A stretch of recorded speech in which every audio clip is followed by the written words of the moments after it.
नमस्कार मेरे प्यारे बच्चों, मैं हूं आशुतोष सर और देख रहे हो मेरा यूट्यूब चैनल चित्रांश स्टडी। प्यारे बच्चों, आई होप कि आप सब अपनी पढ़ाई कर रहे होंगे और अपने आने वाले एग्जाम की तैयारी बहुत अच्छे तरीके से। आज की जो क्लास रहने वाली है वो है केमिस्ट्री का इतिहास, यानी कि रसायन विज्ञान के इतिहास के बारे में आज हम लोग चर्चा करने वाले हैं। बहुत ही बेहतरीन सेशन होगा, वीडियो को अंत तक जरूर देखिएगा। चलिए आइए शुरू करते हैं आज की क्लास। और आज की क्लास में हम लोग देखेंगे रसायन विज्ञान का इतिहास। तो प्यारे बच्चे, जो हम लोग आज चर्चा करेंगे वो क्या है? तो आज चर्चा करने का जो टॉपिक है वो है रसायन विज्ञान का इतिहास। यानी आज इस टॉपिक के बारे में चर्चा करेंगे कि रसायन विज्ञान की शुरुआत कहाँ से हुई है, आखिरकार रसायन विज्ञान कहाँ से बना हुआ है। सारे का सारा जितना डिटेल्स मैं समझा सकूंगा उतना मैं समझाने की कोशिश करूंगा। ठीक है, तो आप जो है पूरी वीडियो को देखिएगा। देखिए, आज हम लोग यहाँ पे सीख रहे हैं रसायन विज्ञान का इतिहास। रसायन विज्ञान के इतिहास की अगर बात करूं तो मैं यहाँ पर बिल्कुल जीरो लेवल से बता रहा हूँ। रसायन विज्ञान का इतिहास, रसायन विज्ञान के इतिहास में प्यारे बच्चे क्या करना होता है, मेरी बात ध्यान सुनिएगा कि 18वीं शताब्दी, 18वीं शताब्दी, जो 18वीं शताब्दी की बात कर रहा हूं मैं, बिल्कुल जीरो लेवल से बता रहा हूँ, बिल्कुल शुरुआत से बता रहा हूँ। 18वीं शताब्दी यानी 1800 साल पहले। ठीक है, 18वीं शताब्दी के पहले रसायन विज्ञान का इतिहास। 18वीं शताब्दी के पहले यानी 18वीं शताब्दी के पहले रसायन विज्ञान क्या था? देखो, ऐसा नहीं है कि 18वीं शताब्दी के पहले रसायन विज्ञान नहीं था, था। उससे रिलेटेड चीजें थी जैसे कि पानी, हवा, लेकिन लोगों को इसके बारे में बिल्कुल भी पता नहीं था। लोग इसके बारे में बिल्कुल नहीं जानते थे कि जिस चीज का हम उपयोग कर रहे हैं, पानी, हवा या फिर चीजों का, वो रसायन विज्ञान के अंतर्गत आता है। लोगों को इसके बारे में तनिक भी जानकारी नहीं थी, थोड़ी सी भी जानकारी नहीं थी, तो इसका जो विकास था वो ज्यादा नहीं था।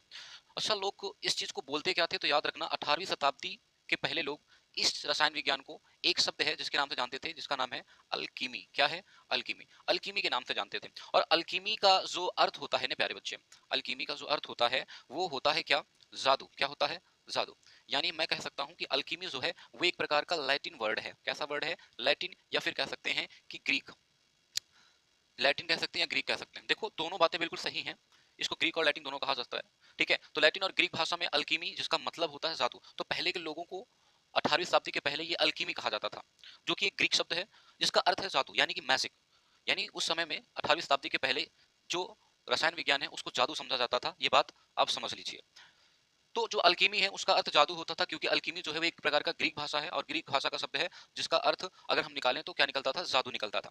तो अगर मैं बात करूं आगे प्यारे बच्चे, तो अब ये बात आगे बढ़ के जाती है, यानी हम बात करते हैं आगे की। ये तो जितनी बात मैंने अभी बताई ये 18वीं शताब्दी के पहले की थी। अब बात करेंगे 18वीं शताब्दी के बाद की।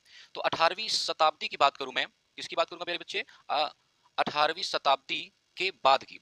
अगर मैं प्यारे बच्चे यहाँ पर 18वीं शताब्दी के बाद की बात करता हूँ तो क्या होगा? देखो, 18वीं शताब्दी के बाद जो है हमारे एक साइंटिस्ट आए, या फिर कह सकते हैं कि जो हमारे वैज्ञानिक आए, उनका नाम क्या था? लिखेंगे यहाँ पर Antoine, Antoine L Lavoisier, Antoine L Lavoisier. ये वैज्ञानिक आए और तुमको पता है कि ये क्या थे भैया? ये थे रसायन, रसायन विज्ञान के जनक। और ये चीज मैं पहले से बता चुका हूं तो इसमें गड़बड़ नहीं होनी चाहिए। तो एंटोनियो लेवोइजियर आए। कब आए थे भाई? 18वीं शताब्दी के बाद। 18वीं शताब्दी के बाद एंटोनियो लेवोइजियर आए, जो रसायन विज्ञान के जनक हैं। ठीक है, जिन्हें हम केमिस्ट्री के फादर कहते हैं। अब यहाँ पे मेरी बात ध्यान से समझिएगा, जो एंटोनियो लेवोइजियर हैं, इन्होंने एक किताब भी लिखी थी। इन्होंने एक किताब भी लिखी थी। इस किताब का नाम क्या है? तो प्यारे बच्चे, इस किताब का नाम है रसायन, रसायन विज्ञान के तत्व। यानी कहने का मतलब है द एलिमेंट ऑफ केमिस्ट्री, यानी रसायन विज्ञान के तत्व। तो ये इनकी एक क्या थी? किताब थी, यानी बुक का नाम है। ये बात याद रखिएगा। तो जो ये मैंने बताई अभी, ये क्या है? इनके बुक का नाम है। इन्होंने एक बुक भी लिखी थी, उस बुक का नाम है क्या? रसायन विज्ञान के तत्व। ठीक है, तो ये बात याद रखिएगा। अब मेरी बात आगे यहाँ पे सुनिएगा थोड़ी सी, कि इनका पूरा नाम तो एंटोनियो लेवोइजियर है, जो हमारे रसायन विज्ञान के क्या है? जनक हैं। और ये सारी की सारी जो बातें हैं ये 18वीं शताब्दी के बाद हो रही हैं। ठीक है, 18वीं शताब्दी के पहले जो है उसे अल्कीमी कहा जाता था, जो कि ग्रीक भाषा का शब्द है और जिसका अर्थ क्या होता था प्यारे बच्चे? जादू होता था। लेकिन 18वीं शताब्दी के बाद एंटोनियो लेवोइजियर आए, जो हमारे रसायन विज्ञान के जनक हैं। उन्होंने एक किताब लिखी, रसायन विज्ञान के तत्व। और यहाँ पर एक बात याद रखिएगा कि इन्होंने ऑक्सीजन, ऑक्सीजन और सिलिकॉन, ऑक्सीजन और सिलिकॉन तत्वों के बारे में, जो ऑक्सीजन और सिलिकॉन है, इन तत्वों के बारे में इन्होंने अपनी एक बुक में, रसायन विज्ञान के तत्व वाली बुक में बहुत अच्छे तरीके से वर्णन किया है, यानी कह सकते हैं इनके बारे में बताया है। मैं यहाँ पे इनकी खोज की बात नहीं करता, क्योंकि ऑक्सीजन की खोज जो है जोसेफ प्रोस्टली ने की थी, ये बात आपको समझ में आनी चाहिए, क्लियर है। लेकिन इन्होंने अपनी बुक में इनके बारे में बहुत अच्छे तरीके से क्या किया है, वर्णन किया है। अच्छा, एक बात और यहाँ पे बहुत जल्दी क्लियर करने की बात करता हूँ कि जैसे ही 18वीं शताब्दी के बाद एंटोनियो लेवोइजियर आए, जिन्होंने अपनी किताब लिखी, ऑक्सीजन और सिलिकॉन के बारे में उसमें बताया, और रसायन विज्ञान के इन्होंने जनक कहलाया। लेकिन यहाँ पे क्यों कहलाया, ये बात याद रखिएगा, क्योंकि पहले व्यक्ति ऐसे थे जिन्होंने रसायन विज्ञान के बारे में कुछ ना कुछ बताया था, क्लियर करके बताया था। जैसे यहाँ पर हम लोग क्लियर करते हैं, इन्होंने क्या कहा था कि मिस्र भाषा में, ठीक है, यानी मिस्र भाषा में बात करूं या इजिप्ट वर्ड में बात करूं, तो मिस्र शब्द में अगर बात करूं तो ये जो आपका आपका क्या निकल के आता है प्यारे बच्चे, आपका जो यहाँ पर लिखा है अल्कीमी, इसको उन्होंने कहा कि मिस्र में इसको क्या कहते हैं, इसको हम लोग केमिया कहते हैं। क्या कहते हैं, केमिया। तो ये बात याद रखिएगा कि मिस्र में इस चीज को क्या कहा जाता है, केमिया कहा जाता है। अच्छा, जो मिस्र है ये एक प्रकार की क्या है भाई, वहां का भाषा रूप का शब्द है, भाषा रूप का क्या है, शब्द है। ये बात याद रखिएगा, भाषा रूप का शब्द है।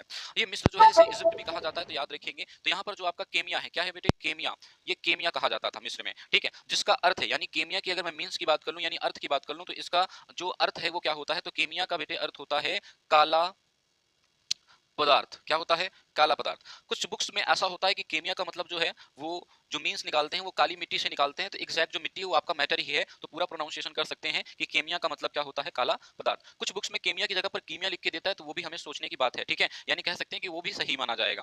अच्छा, यहाँ पर ये जो हमने लिखा काला पदार्थ, इन्होंने ये छोटी सी बात बोली जो कि बहुत ही इंपॉर्टेंट है और इस चीज को हमें समझना भी चाहिए, क्लियर। अब मेरी बात यहाँ पे ध्यान से समझिए कि मिस्र भाषा के रूप में इसे केमिया कहा जाता था, और अर्थ क्या निकलता भैया, इसका काला पदार्थ। इसको लोग जल्दी में क्या कहते थे भैया, केमी कहते थे। क्या कहते थे, केमी कहते थे। और इसके बारे में अध्ययन करने वाले को हम लोग यहाँ पर केमी टीचिंग कहते थे, यानी सिखाने वाले को, यानी इस चीज के बारे में बताने वाले को हम लोग क्या कहते थे, टीचिंग, यानी कि टीचर कहते थे। और इसी से दोनों से मिलकर क्या बन गया था बेटे, यहाँ पर हम याद रखेंगे क्या बन गया था, केमिस्ट्री बन गया था। क्या बन गया था, केमिस्ट्री बन गया, और हम लोग इसको क्या कहने लगे, केमिस्ट्री कहने लगे।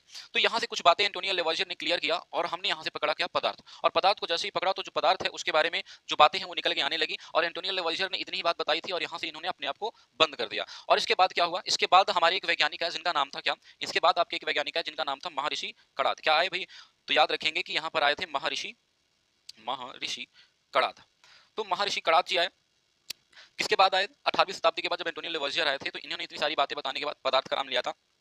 और फिर महर्षि कणाद जी ने पदार्थ के बारे में बताया था कि जो पदार्थ है, ठीक है, इन्होंने कहा था कि जो पदार्थ है, पदार्थ छोटे छोटे छोटे छोटे कणों से मिलकर बना होता है, कणों से मिलकर बना होता है। ये बात इन्होंने बताई, किसने बताई भाई, ये महर्षि कणाद जी जो आए, इन्होंने बताया कि जो पदार्थ है वो छोटे छोटे कणों से मिलकर बना हुआ है। लेकिन एंटोनियो लेवोइजियर ने केवल पदार्थ के बारे में डिक्लेयर किया था, बताया था। लेकिन उसके बाद जो महर्षि कणाद आए तो इन्होंने बताया कि जो पदार्थ है, एक्चुअली वो जो पदार्थ होता है वो छोटे छोटे यानी टेनी टेनी पार्टिकल से मिलकर बना होता है, कंबाइंड होकर बना होता है, तो उनके बारे में बताया था। अच्छा, इसके बाद जो महर्षि कणाद जी आए, तो इसके बाद क्या हुआ बेटे, कि इसके बाद हमारे 1808 में, कब, 1808 में एक साइंटिस्ट आया जिनका नाम था क्या, जॉन डॉल्टन। क्या नाम था, जॉन डॉल्टन, ठीक है। तो जॉन डॉल्टन आया 1808 में। इन्होंने क्या किया, इन्होंने बहुत ही अच्छी डिफिनेशन दी, इसके आगे बताया। इन्होंने क्या कहा, इन्होंने सबसे पहली बात बताई कि पदार्थ पदार्थ की पदार्थ की सबसे सूक्ष्मतम सूक्ष्मतम इकाई परमाणु होती है, या परमाणु होता है, ये बात याद रखेंगे। पदार्थ की सबसे सूक्ष्मतम इकाई जो है वो परमाणु होती है, ये बात याद रखेंगे। तो इन्होंने कहा था कि जो परमाणु है वो परमाणु का सबसे जो छोटी इकाई होगी ना वो क्या है, परमाणु है। इन्होंने परमाणु के बारे में बताया। लेकिन परमाणु के बारे में जो नामकरण की बात करूं तो डेमोक्रेटिक्स नाम आता है, तो उन्होंने की थी, ये बात याद रखिएगा। तो और इन्होंने एक बात बहुत ही गलत बोली, ठीक है, इनको लगता था कि मैं सही हूं, लेकिन उन्होंने फ्लो में बहुत ही गलत बात कह दी। क्या कह दिया इन्होंने, इन्होंने कहा कि परमाणु परमाणु एक परमाणु एक अविभाज्य कण है। इन्होंने क्या कहा, इन्होंने कह दिया कि अब जितने भी साइंटिस्ट आएंगे वो कभी भी खोज नहीं पाएंगे कि परमाणु के अंदर भी कुछ है। इन्होंने कहा कि पदार्थ की सबसे छोटी इकाई क्या है, परमाणु है, और परमाणु के अंदर कुछ भी नहीं है। इनका कहने का मतलब ये था, लेकिन ऐसा असंभव हो गया। इन्होंने कहा भाई परमाणु एक क्या है, अविभाज्य कण है, यानी कि परमाणु को काटा नहीं जा सकता, इसका डिवीजन नहीं किया जा सकता, यानी इसके अंदर अब कुछ भी नहीं है। लेकिन ऐसा क्या हुआ कि 19वीं शताब्दी यानी कि 19वीं शताब्दी और 19वीं शताब्दी के अंत में और 20वीं शताब्दी के शुरुआत में, जैसे ही 19वीं शताब्दी का अंतिम समय आया और 20वीं शताब्दी शुरुआत में आई, वैसे ही क्या हुआ कि इलेक्ट्रॉन इलेक्ट्रॉन और प्रोटॉन और न्यूट्रॉन, इलेक्ट्रॉन प्रोटॉन न्यूट्रॉन की क्या हो गई, खोज हो गई। जैसे इलेक्ट्रॉन प्रोटॉन न्यूट्रॉन की खोज हो गई तो उन्होंने क्या किया कि इनके नियम को क्या कर दिया, गलत साबित कर दिया। कि जॉन डाल्टन क्या कह रहे थे, गलत कह रहे थे। जॉन डाल्टन कह रहे थे कि अब कोई भी आ जाए ये नहीं कह सकता कि परमाणु क्या है, भाज्य है, ठीक है, यानी परमाणु को काटा जा सकता है। इन्होंने क्या कहा था, परमाणु को काटा नहीं जा सकता है। और इसी बात को 19वीं शताब्दी की अंतिम और 20वीं शताब्दी के शुरुआत में जब इलेक्ट्रॉन और प्रोटॉन न्यूट्रॉन की क्या हो गई, खोज हो गई, तो गलत साबित कर दिया गया, बताया गया कि भाई परमाणु के अंदर भी ये सारी चीजें क्या है, पाई जाती हैं। ठीक है, ये बात याद रखिएगा बहुत अच्छे तरीके से। देखिए इसके आगे की कहानी में अगर बात करता हूं तो इसके बाद क्या होता है कि हमारा जो टॉपिक निकल के आता है वो निकल के आता है परमाणु। क्या निकल के आता है, परमाणु, जो हमें बहुत ही बेसिक से इसको क्या करना चाहिए, समझना चाहिए। देखो ये जो फंडामेंटल की जो चीजें हैं ये बहुत ही रिपेयर होनी चाहिए, हमें आनी चाहिए। अगर नहीं आती हैं तो ये कहीं ना कहीं हमारी बहुत बड़ी कमजोरी है, इस चीज को हमें क्लियर करना चाहिए।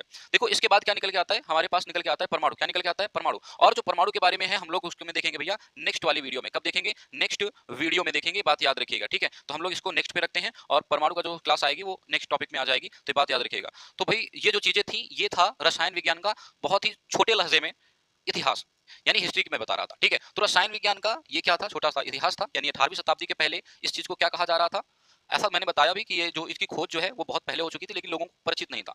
ठीक है, ये बात याद रखिएगा। तो ये छोटा सा वीडियो था, और अगर वीडियो अच्छा लगता है तो इसको लाइक करें और चैनल को सब्सक्राइब करें, और मिलते हैं नेक्स्ट वीडियो के लिए। तब तक जय हिंद, जय भारत।